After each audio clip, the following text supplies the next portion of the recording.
का recharge system Aravalli पर्वत श्रृंखला है। तो सारी चीज़ें और आप ये मित्रों के नाम दे दोगे तो कैसे काम चलेगा। मैं आपको कुछ तथ्य आपके सामने रखना चाहता हूँ।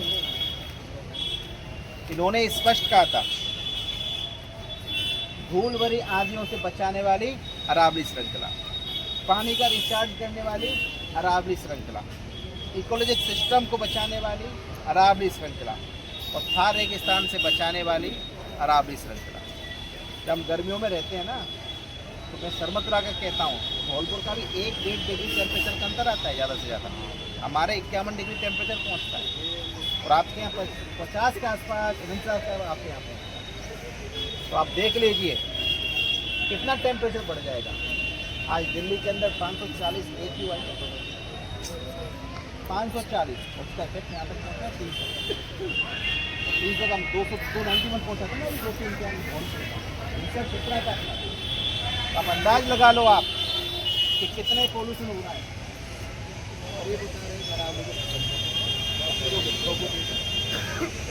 आपको पता होगा कि आज अरावली के ऊपर कितने सारे हमारे वैदिक काल सनातन काल से चले आ रहे संत साधु जो उन्होंने तपस्या की है, मंदिर बनाए हैं। पर्यटन स्थल के साथ साथ एक धार्मिक और एक कहते हैं ना अपने आप को एक सजग और एक रिचार्ज सिस्टम आदमी का सिस्टम होता है। परशुराम महादेव जी का मंदिर अरावली श्रृंखला पे है। अर्शनाथ भैरव जी का मंदिर अरावली पे है। पांडुपोल हनुमान जी का मंदिर अलवर में अरावली पे है। नीलकंठ महादेव अलवर में अरावली पर है। अरवदा देवी और गुरु शिखर आप आ जाओ माउंट आबू के अंदर 1722 मीटर की सबसे अरावली पे है। गलताजी खोले जी का हनुमान जी का मंदिर एयरपोर्ट अरावली पे है। एकलान जी और ऋषभ देव जी का मंदिर राजसमंद एयरपोर्ट अरावली पे है। लोहागिर का मंदिर अरावली पे है। और सबसे बड़ी कहते हैं ना गुजरात मॉडल की अम्बा जी का सुंदर जी का मंदिर ये अरावली।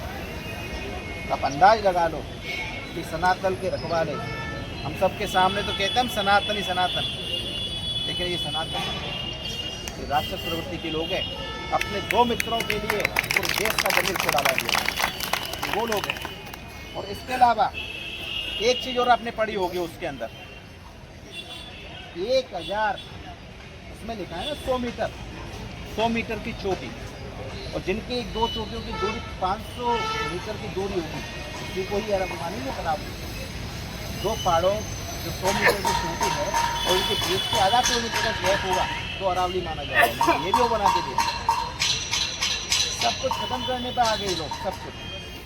और सीधी सी बात है 2023 से लेकर के इनका लोकसभा का चुनाव 2024 तक, ये मैं नहीं कह रहा हूँ, ये हमारी इकोनॉमिक्स की रिपोर्ट कह रही है, हिंदुस्तान की कह रही है।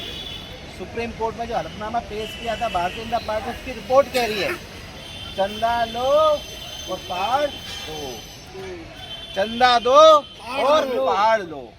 आप अंदाज लगा सकते हो भारतीय जनता पार्टी को इलेक्टोरल बोर्ड के तहत 2023 से लेकर 2024 तक इसी अरावली के लिए कितना चंदा दिया गया। वेदांता लिमिटेड 226 करोड़ रुपए,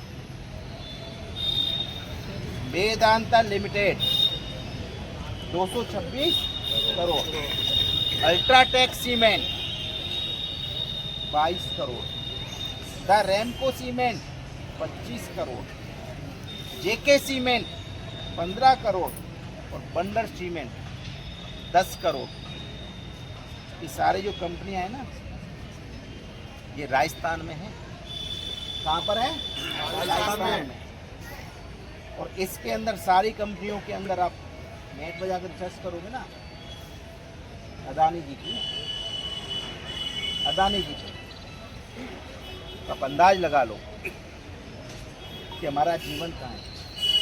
हमारे सांस जो हम लेते हैं गाँव के अंदर उसका भी कठोराघात कर दिया, कठोराघात इन लोगों ने। अगर हम अपनी इसके अंदर हिंदुस्तान ही नहीं पूरे वर्ल्ड के पर्यावरण की चौकन्ना हो गई कि सुप्रीम कोर्ट जैसी संस्था ने निर्णय दे दिया तो कैसे दे दिया। वो देना इसलिए पड़ गया उनको क्योंकि उन्होंने जो FSI की रिपोर्ट थी वो दबा दी, टेक्निकल रिपोर्ट, वो रिपोर्ट ही पेश नहीं की। जब कोई सुप्रीम कोर्ट के अंदर तथ्य जाएंगे ना, तभी तो सुप्रीम कोर्ट निर्णय देगा। तो इसीलिए एक तरफ तो एक पेड़ माँ के नाम और पूरा हिंदुस्तान दो मित्रों के नाम। तो आप अंदाज लगा लो करनी और कतनी में कितना अंतर है। आज हम यहाँ पे प्रोटेस्ट कर रहे हैं। हमारे यहाँ करौली धौलपुर टाइगर सेंचुरी बना दी और उसके अंदर भी जो हम कहते हैं ग्राम सभा, जो महात्मा गांधी जी का एक सपना था ग्राम स्वराज का, अटल बिहारी वाजपेयी जी का भी सपना था ग्राम स्वराज का, आज क्या हालत कर दी।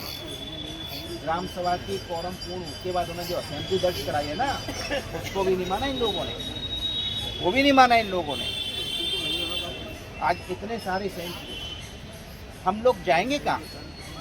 आज मेरे सरमत्रा ब्लॉक का 80% एरिया फॉरेस्ट में है, हमें पट्टे नहीं मिल रहे। हम रोज लड़ते हैं सदन के अंदर। वहाँ तो माननीय प्रधानमंत्री जी संसद छोड़ के विदेशों में चले जाते हैं और यहाँ इनके मंत्रियों को बचाने के लिए स्पीकर साहब बैठे हैं। तो आप बताइए, ये जवाब पूछती है जनता, इस सदन में जवाब पूछती है जनता की आवाज़। हम तो डाकिया हैं, लेकिन इनका जवाब नहीं है, इनका इसका जवाब ही नहीं है। इनका तो मतलब है अपनी जेब गर्म करना, बाद में जाए। और किससे चुनाव जीत के आ जाएंगे? किससे जीत जाएंगे चुनाव? वोट चोरी से। इनका तो सीधा सा एजेंडा है, इन्हें मतलब नहीं है हिंदुस्तान की आत्मा से। इनका तो मतलब है सीधा पैसा। दो मित्रों की जेब हम कैसे भर दें, दो मित्रों के हम कैसे गिरवी रख जाएं, दो मित्रों के यहाँ प्रधानमंत्री जी ऐसे करते हैं ऐसे। इनका तो एक ही एजेंडा है, सिर्फ और सिर्फ चुनाव जीतना है, जनता को जेब से पैसा निकालना है और फर्जीवाड़ा करके ईवीएम में हेर फेर करके चुनाव जीतना है। इनका एजेंडा ये है। आज हम यहाँ प्रोटेस्ट कर रहे हैं। हमारे साथ जितने भी साइंटिस्ट हैं, इकोलॉजिक सिस्टम वाले हैं, जितने प्राणविद हैं, सब लोग हैं। सज्जन कुमार जी बहुत अच्छे हैं, जो रावली पे किताब है, वो भी प्रोटेस्ट कर रहे हैं। पूरा हिंदुस्तान में मामला गरमाया हुआ है। अजीब तरह का फर्क है। अरे इन लोगों को तो वहाँ लाइन्स देनी चाहिए जहाँ से रोजगार मिलता है। कम से कम वो सनातन काल से चले आ रहे, आदिकाल से चले आ देवी देवता साधु संतों को उजाड़ के क्या मिलेगा? मोदी जी ऊपर वाले से भी डरो, आपका अंत नजदीक आ गया, आपका गला बढ़ चुका है। हिंदुस्तान के 140 करोड़ लोगों की जो आस्था है, आप उसको खुदाराघात करें। आज किसी भी सिस्टम में आप चले जाओ, बच्चे तो रो रहे हैं, रोजगार नहीं, नौकरियां नहीं है। हर साल 3 करोड़ 2 करोड़ नौकरी का वादा था, 10 करोड़ वो निकल गए। 15 लाख दूंगा वो निकल गई। आज आप 12 से 11 साल से सिस्टम में बैठे हो। महंगाई कितनी बढ़ गई है यहाँ पे, कितनी महंगाई, और रुपये कितना गिर गया, 90-91 पहुँच गया ना रुपया। तो इनको कोई फर्क नहीं पड़ता। सदन में जवाब नहीं देना, कोई डिबेट नहीं करना और आराम से विदेशों में घूमना, इनका ये पूरा। इसीलिए हम लोगों को हमारे जीवन, आने वाले हमारे भविष्य बच्चों के जीवन, पशु प्रेमी सब लोगों के लिए करना पड़ेगा। हम सब यहाँ आए हैं, अभी हम पैदल मार्च करेंगे यहाँ से, अभी बैठ करके और साथ में। और ये मीडिया वाले भैया, ये हमारे घर परिवार का मामला था, यहाँ कोई वो नहीं है। हमारे अध्यक्ष जी हैं, सम्मानीय हैं, हर मीटिंग में आते हैं। इसको आप नाजायज ना छापें, आपसे विनती है हमारी, ऐसा कुछ नहीं हुआ है। अध्यक्ष जी हैं, साकिब दारी जी हैं, आओ अंकल आप आओ।